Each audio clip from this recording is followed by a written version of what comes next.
हरे कृष्णा।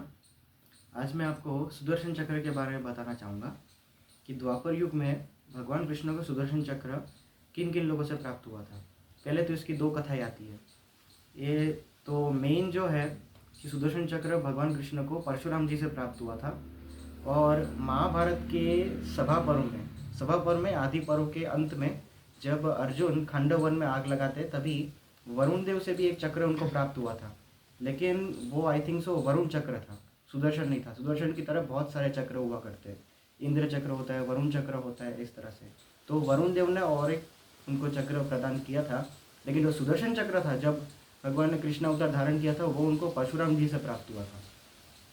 और सुदर्शन चक्र में इतनी ताकत थी, उसके बारे में बताऊं कि वो पूरे दिखने में पूरे स्वर्ण का था। उसमें 108 कांटे थे इस तरह से, और वो इतनी तेज़ी से घूमता था कि अपने अंदर क्या बोलते हैं, अग्नि और वायु सबको अपने अंदर समा लेता था।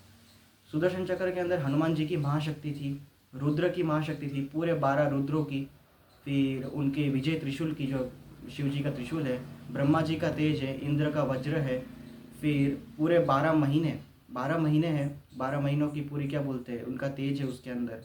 फिर जितनी भी ऋतुएं हैं उसका भी उसके अंदर तेज है। भगवान विष्णु की महाशक्ति है, अग्नि देव का अस्त्र है, सब कुछ है। मतलब अलग अलग दिव्यास्त्रों का शक्तियाँ मिला के सुदर्शन चक्र में सम्मिलित की गई है इस तरह से। और भगवान कृष्ण ने सुदर्शन चक्र का सबसे पहला प्रहार किया था श्रृगार के ऊपर। एक बहुत ही अधर्मी राजा था श्रृगार करके, उस पर सबसे पहला प्रहार किया था भगवान कृष्ण ने। उसने इतनी जल्दी से श्रृगार का गला काटा कि इतनी स्पीड थी उसमें कि उसमें खून की एक बूंद तक नहीं लगी थी। इतनी स्पीड में उसने श्रृगार का गला काटा और वापस से श्री कृष्ण की उंगली में क्या बोलते स्थापित हो गई इस तरह से। हरे कृष्ण।